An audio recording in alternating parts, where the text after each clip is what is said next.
Good afternoon, this is Xfinity Channel on Education. How many languages do you speak?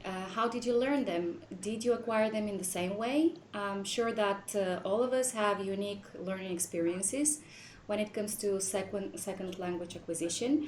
And today we're going to debate about it. We're going to see what factors intervene in L2 acquisition. And you guys are free to send all your comments on YouTube. We'll be happy to answer them live. I'm here today with Rob Wiley and Carlos Funk in Barcelona. Graham Bell is in Malaga, and my name is Radmila Gurkova. So let's get started. Guys, how many languages do you speak? Carlos? Two. Two. Two languages, Spanish and English. Spanish and English. Rob? 2 and a bit, I'd say. French and English and a bit of Spanish. Your Spanish Well, is quite okay, good. then, You shouldn't be 2 and modest. 3/4. 3. You speak 3. Graham, what about you? Probably 1 1/4. 1 1/4. Okay, fair enough. The quarter is Spanish. And you? Yes, indeed. Andalus. I speak, well, okay, so in my case, I interact in 4, but I speak 3. Because the 4th, I don't quite speak. I'll tell you later. Yeah. In any case, so was it difficult or easy to learn that other language? Or in the first case, what language, Carlos, do you consider being your mother tongue, and which one was the acquired language? It's a good question. My mother tongue is really Spanish because that's what I spoke at home. But then in school I would speak English, so it was All the time. it was all the time. So do I have a mother tongue? Yes, but I could say that both are my mother tongues. you know? Okay, so maybe in your case we're talking about bilingualism. Right. You're bilingual. Yes. But in your case, Rob, you acquired French at at a certain age. Yeah, at 13. So 13. purely because I moved from England, having spent the whole of my childhood in England, moved to France. Yeah. And so yeah, went to a French school in a little village, so I had no option but to learn the language.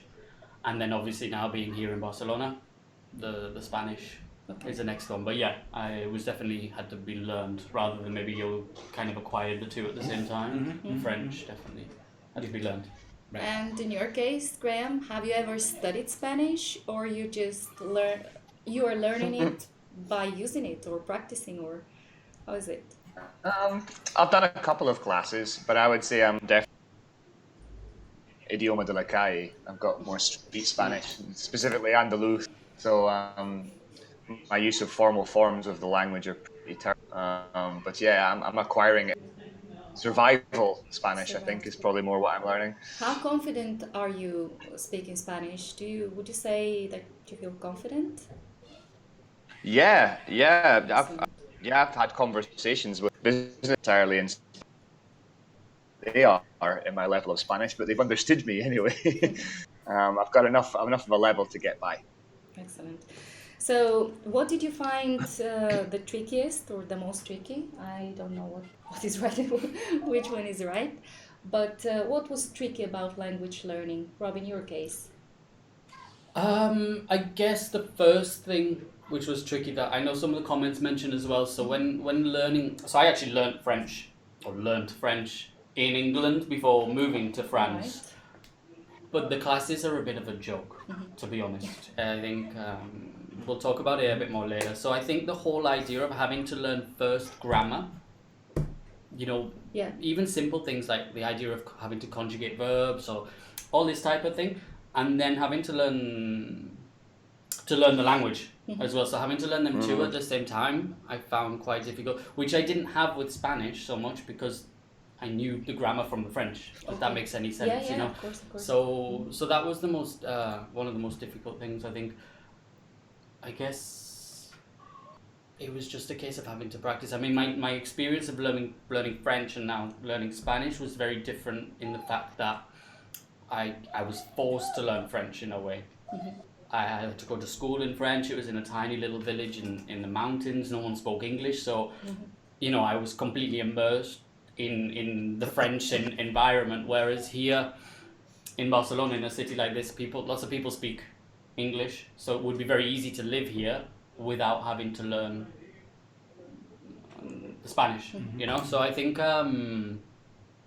Yeah, I think with the Spanish language now, the most difficult thing is trying to get the full immersion. Because if I speak English all day for my job, Yeah.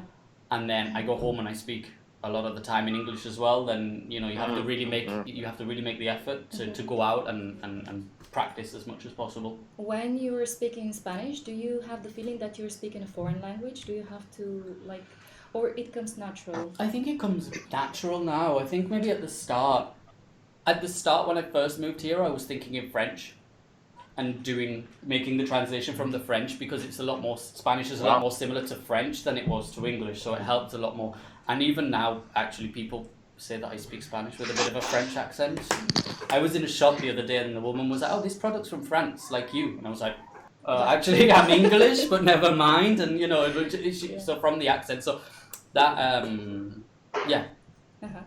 Carlos, in your case, we can talk about acquisition more than learning, because was it conscious, or as far as you remember? No, I remember just playing and participating and doing things and learning by mimicking. I think that's really how you learn when you're a kid. You just mimic somebody, you start a conversation and you just start mimicking what they do, and then you slowly put the context and the words together in your mind. And At what age did you start uh, speaking English? really early in school, so around like 5 or 6. Okay. Yeah. Yeah, I guess so. Graham, so what do you find the most frustrating when learning Spanish, if at all? What I find frustrating, I mean, the listening, and having to formulate an answer. I also have a fight between my head translating and just going with instinct. Yeah. Okay. Sometimes when I'm in a large, if I'm in a group of people speaking Spanish, and if I'm not concentrating, I'm able to participate better. And when I start to go, okay, Graham, let's pay attention, you get a different language, then I start translating in my head, and then it gets worse. I often have this fight between paying attention and going with instinct when I'm trying to participate in a conversation. It's really weird. I think everyone faces that when they're first starting. Do you think that your students feel like this as well? Yeah, I think they probably do. I think because sometimes if you're trying too hard, then you start to translate. You're trying to work things out, and your brain's automatically making sense of it in the first language. And then when you go with instinct and just try and get some flow, then you don't you don't think. You just react. It's almost direct. And I'm sure everyone has that problem. What advice do you give them? Go for it. Just absolutely. Don't be worried about mistakes. Just worry first of all about food. Often people will get the right verb but the wrong form, and I'm like, well, you've got the right verb. That's half the battle. Once you get there, it's more just developing your native ear. I've heard people talk about that, where you just automatically hear it sounding wrong yourself, and then you correct it next time you use it. But the first time you're speaking, just get the verb out and just see how it goes with time. I mean, that's my recommendation. It's a great advice. Yeah. It's to build our confidence, really. Just to build confidence on. It's okay to make an error. It's normal. It's you're not expected to be fluent. It was the way you learn. On day one, exactly. So it's just do repetition, and just confidence, and with us, we give them the space and the security that they feel confident to try different things. It is said that, or it is thought that when you're fully immersed in a country, you learn better. But on the other hand, you don't have a guide, because you're immersed, but you don't have a teacher putting in order all this knowledge. So, do you think that actually living in a foreign country makes it easier? Well, I know that the obvious answer is yes, but let's see. What are the pros, and if The cons. the cons? Yes. I guess it can make it easier, because you do, I'll go back to the example. I had no option but to learn French. I had to. If I wanted to speak to anyone in the class or the teachers, I had to learn it. Right, it's an obligation. Yeah. You have no choice. Having said that, if you can live in a country and not make the effort to learn a language, and then it's kind of like a wasted opportunity. But I've met people who've lived here in Barcelona for 10 plus years and they don't speak Spanish. Yeah. And they're living in the country, so you still have to make an effort. It's not like, oh, I'll go and live in Germany and then without trying I'm going to speak German. No, you still have to make a bit of a, you still have to make an effort. Yeah. You still have to, put yourself out there and Definitely. immerse yourself. And then you were talking, actually, Rob, about some bad habits that native speakers can have, because we're teaching, let's say, the standard English. But if you're immersed in a country, you can you pick some bad habits? Absolutely. So I was thinking about an example of a friend of mine, English friend, who I knew in France. So he speaks French, but if he had some interviews not long ago in French, and they weren't happy, even though he speaks French, he could have a conversation, no problem. They weren't happy with his level of French because it was the street language, so the very kind of formal, professional level. He didn't have the correct words, and so he would be able to express himself, no problem, but it would be in a more sort of street colloquial way rather than maybe very professional French that this company were looking for. So he didn't get the job. That's interesting. He would pick up on I'm sure we all pick up on bad habits as well. Like, you're learning slang on the street. You're learning slang, and that's useful for your everyday life in the street. But when you are going to an interview for a job that requires that you learn or know formal speech, then you don't learn formal speech by starting in the streets. Yeah.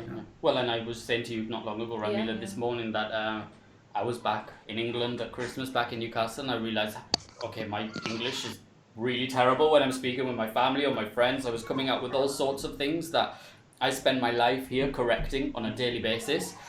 And then I go back to England and I'm doing or hearing exactly the same mistakes. And the example I give you was 4-2. So I spend my life correcting students, say, I went to the shops for to buy or something like that. But I've heard my friends back in Newcastle say 4-2 and then, the verb. And so it makes me conscious. It's like, actually, because if then a student or a Spanish speaker or whoever were to go and study in Newcastle or wherever it may be in any city, we've all got our different bad comments, let's say, or bad points, then they're going to pick up on that and they're going to use it. So it's not always...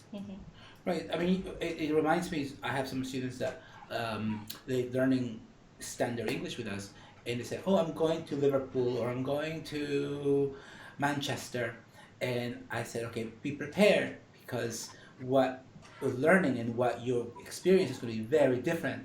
And I like to put videos. Okay, now let's do a quick video check on how somebody from Liverpool speaks and what you're learning. And it's, very different. That's the biggest thing, because especially if the students watch like news, it'll often be like the BBC that they watch, so they have quite a clear accent and that, and then they will go somewhere like Liverpool or up in Scotland, up there, or Newcastle or wherever, Ireland, wherever, and they're like, oh my god, like what was that language they were speaking, Or they complain that they don't understand 80% of what they listen, and you're like, don't worry. Don't worry. I don't understand it either. I don't understand it either. It's true. I don't understand. It's okay. But it is. I was down last year in the south in Andalusia, and I was like, God, my Spanish is terrible, because I was struggling really bad to understand. And Graham living down there, obviously you're going to have a lot. I was like, what the hell are they speaking, these guys? And it was a big struggle because I'm used to the Spanish here in Barcelona, in Catalonia. Yeah. And so it works exactly the same. Right. So that's an example I give them. You learn Spanish, or you speak Spanish here in Barcelona, or you go to Granada, and it's a different Spanish. So it's the same thing. You go to London, you speak one way. You go to Liverpool, you speak a very different way. And those are accents that we have to just learn the differences. Excellent. We were reading a very interesting blog post from one of our trainees, right, Graham, Patricio, and he was explaining his experience learning English. It was really interesting to see how someone from a very early age has that strong motivation to learn English. In his case, it's because of music, because apparently his dad was music lover, and he passed his love to Patricio. So in this case, that motivation was really, really a decisive factor. There are more factors apart from motivation. Let's start with this. So, how important is it internal motivation in order to acquire language better? What do you guys think? Motivation is very important, and whether you're motivated because you're in a country like in Spain where you want to learn Spanish, so you have to motivate yourself and get out of Gracia and Plaza España and get out of the tourist sections and go directly to the center where they only speak Spanish. That's motivation. You have to want to learn. No? Yeah.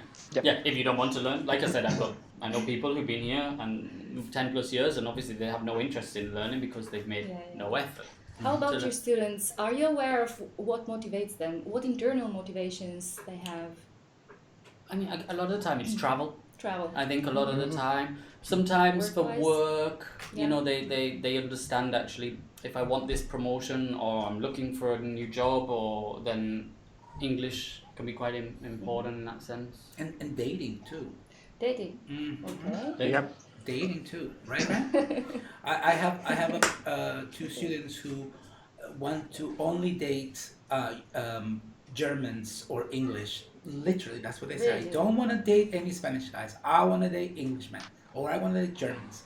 So that's a motivation. That's a strong motivation. It's strong Maybe motivation. the strongest.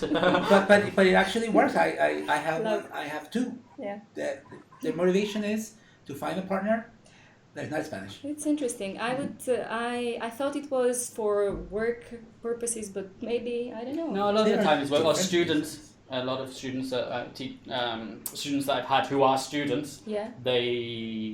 It's for their career going forward. Yeah.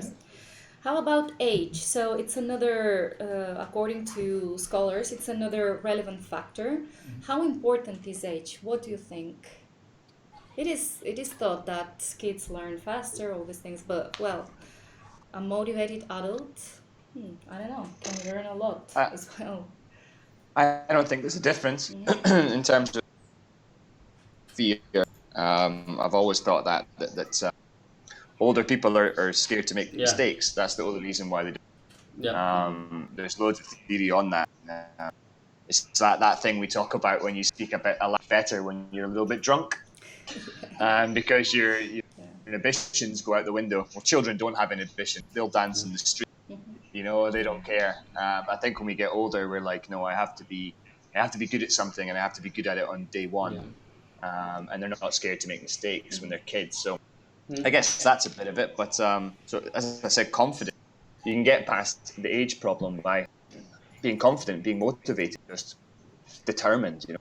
Actually, sometimes teenagers, not so much kids maybe, but teenagers lack the motivation, the internal motivation. So there is, in this case, age can be even not a help. Yeah, it can be the opposite, right? It can be a hindrance. Yeah, I spoke recently about that intrinsic kind of motivation that parents manage, because you see children all have the same opportunities in life from the same backgrounds, but why does one learn English quicker than the other? And I guess it's the same way as why does one science better than the other or learn music better than the other? Sometimes it's to do with what parents' kind of aspirations have installed in their children as kids. Yeah. Do they want to get to a level in life that's more than working in a low-paid job? They have they want to be earning X amount of money. The English is important to get there, and if they don't have that kind of installed motivation from the way they were raised, then that really kicks in teenage years. When in teenage years you don't want to do anything apart from play computer games and speak to girls, if you're a guy, that is. So that's the battle with the teenagers, in my opinion, anyway. Yeah. Well, just because Julie's asked a question that maybe goes on about this whole, some students maybe better than others. She says, or asks, do you think language acquisition is difficult for some and easy for others? Well, yeah, that's it. Yeah, I mean, it can be. But Yeah. if we're talking about motivation, we talk about also what do you like to do? I mean, there are people who are interested in learning languages. There are many people who want to learn, and it's something they love. So they is it easier for them? Perhaps that's because they want to do it versus they have to do it. Yeah. But do you think some people naturally have a gift? Because some people are naturally good at art, and some people are naturally good at sport. So does that mean some people are naturally good at languages? I think some people have to work harder than others. Yes. Apparently, yes, but I think that one of our tasks is precisely to help those people that think that they're not good at languages to overcome that. Of course. Because eventually, language learning is natural and it should be easy for everyone. If it's not, let's take a look at the previous experiences maybe of these guys and help them overcome sometimes. I mean, our teachers admit that not all of them have had good learning experiences. Maybe I remember one of Gabriella's comments, the language not being functional. In her case, it's learning Afrikaans. Yeah, so she said, I was forced to learn Afrikaans at school. For me, it was easy because we were taught to pass the exams, which we talked about in recent weeks, right?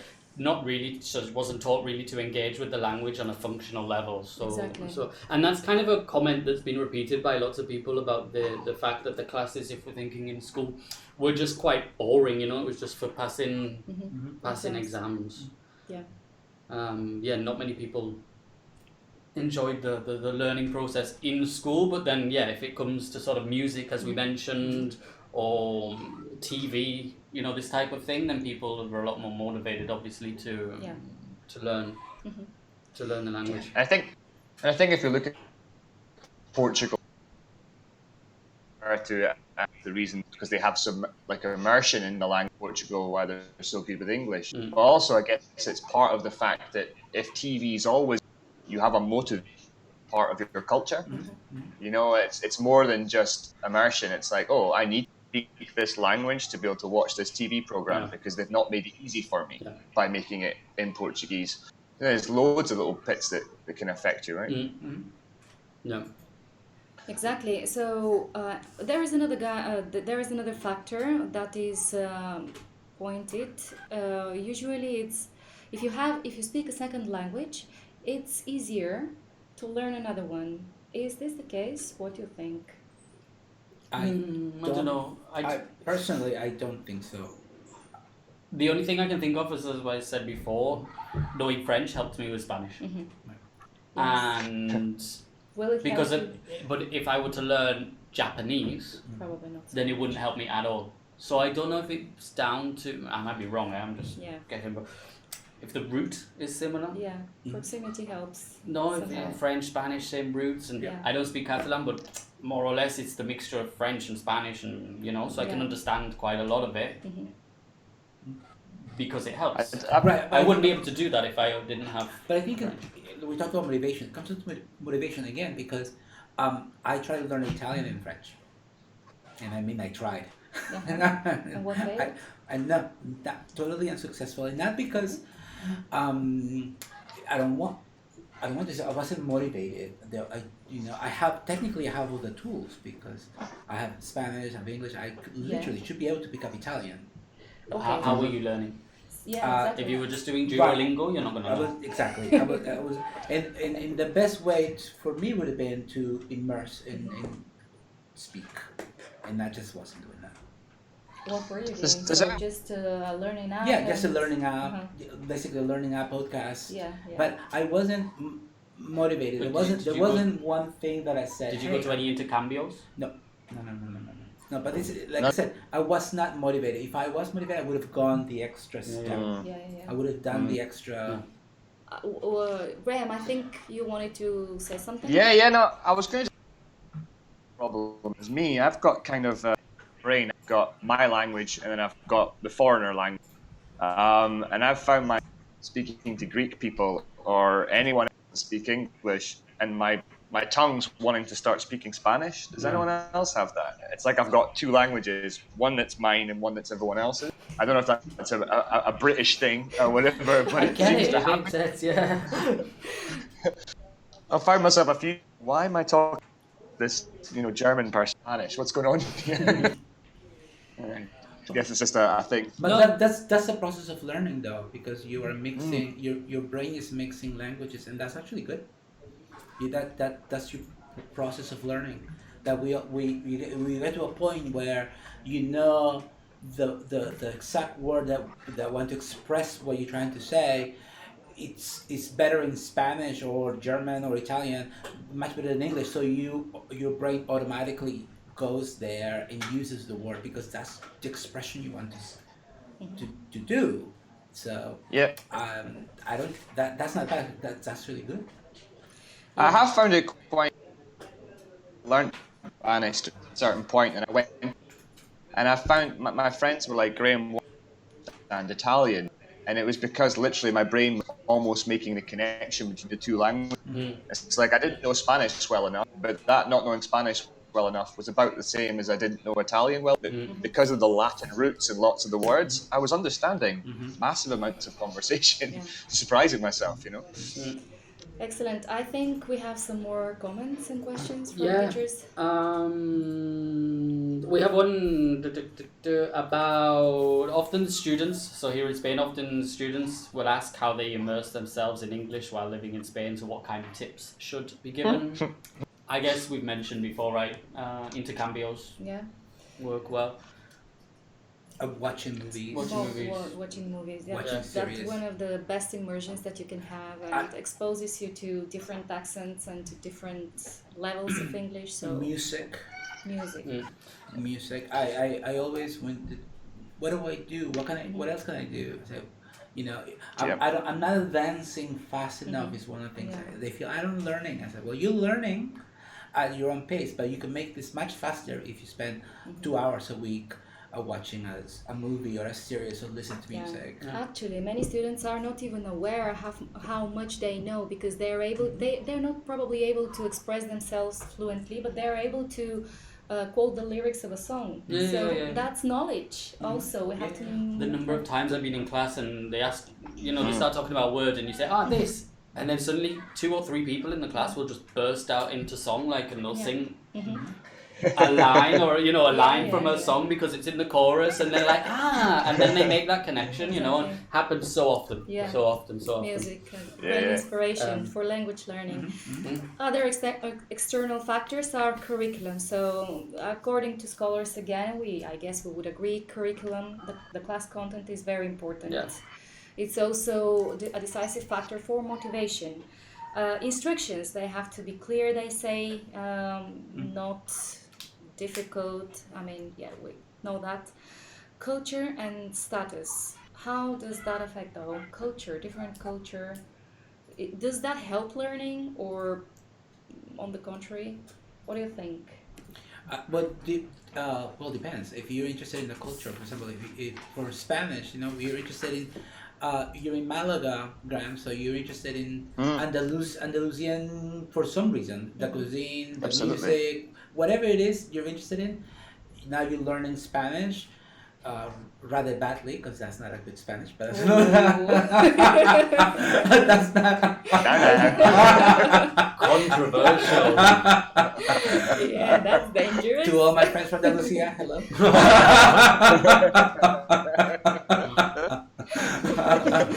But you're learning because you're interested. It's you learning part of the culture, right? So that's good. I think status. What I said earlier. If you come from an affluent family, then you have affluent expectation. But then again, there are some students who come from lesser backgrounds who are super motivated to improve their lives, and that also affects their ability to learn a language. I've been really thinking a couple of weeks about opportunities available for different parts of society and the opportunities that are there for you. And it does boil down to motivation, what parents are really installing in their children to actually get better at a language. I think it's a massive influence that I hadn't paid attention to before. Yeah. With motivation, Duncan's asked a question about sometimes in the beginning of a process, maybe with you with the Italian and French, it can be difficult to maintain motivation to continue learning. So what tips as teachers can we use to make sure students stay positive? I guess Is to have having a been through the goal. process, Yeah, I can yeah. kind of sympathize with them, or I even say, look, I'm going through exactly the same process as you guys are in English. I'm doing exactly the same now in Spanish. Right. Some days I feel like my Spanish is great and I can speak brilliant, and then the next day someone could literally be like, "¿Qué tal?" and I'll be like, okay, like, or so it's part of a. So I guess sympathizing and having empathy with them and understanding. Yeah. Look, I understand exactly what you mean. Absolutely. Yep. And have a goal. Like, what is a goal? Is it a trip? Is it an interview? You know, have Mini objectives. have an That's objective. That's a very good idea. Like, transmit that after this lesson you're a step closer to your goal. That's Exactly. excellent. Yeah. Sometimes I think back, or I'll say back to students, think about what you were like, because they're like, I can't progress. I'm like, think 6 months ago, what Yeah. we were doing in class, Yeah. and look what we're studying now today, and just think about that difference for a minute, and they're like, actually, Yeah. In functional yeah. earlier, functional goal, you say to yourself, you know what, I'm going to be functional in this part of English, and once you've nailed that, move on. So it's a small goal to Aye. achieve. Excellent. Rob, any other comment from teachers? Yeah, just lots of good comments about people's learning. Some, it's quite interesting to see the difference between the people who've learned English as a second language. They were all had quite good learning. They kind of enjoyed the learning process, and then maybe the people who have English as a native language and learning another language, whether it be Spanish or German or whatever, those who've learned English seem to have loved it. And then we, all the British and the Americans, seem to have hate learning other languages. Interesting. I guess it's because, well, we said before as well, in schools, languages are not the most important part of the curriculum in England. And, I studied French. There could be an ego part. Yeah. There could be an ego part. Well, also your proximity to other countries. For example, when you're in Europe, you want to learn German, you want to learn Italian, you want to learn French, because you are in Europe. If you're in America, you're surrounded by English, and Canada and Mexico you have Spanish, but even they're trying to learn English. Yeah. So it's what who are your neighbors? Yeah. And Well, Europe isn't that big. But in the UK, we have the neighbours, and I kind of feel like it's almost this arrogance of like, actually, we're not going to learn another language, and we kind of expect the rest of Europe or the world to learn English. And Absolutely. But it's it's Someone like, asked me if no, go on. England is a big island, surrounded by water. Yeah.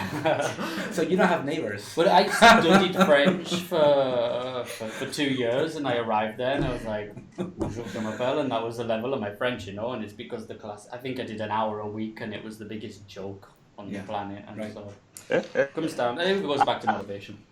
Graham. Yeah, I once teach everyone to speak my language. Well, sorry? Save me learning. I once joked with someone that I teach everyone to speak my language so I don't have to learn theirs. Teach them Scottish. Right. Anyway, it's very interesting. I mean, motivation seems to be factor number one in language learning, and it kind of has to do whether it was your choice or you were forced to do it.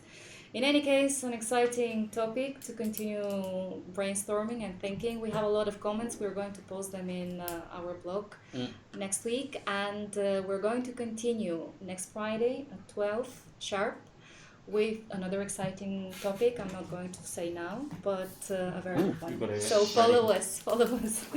Thank you, guys. See you next week. See ya. Bye. Bye. Thanks everyone. Bye. Bye.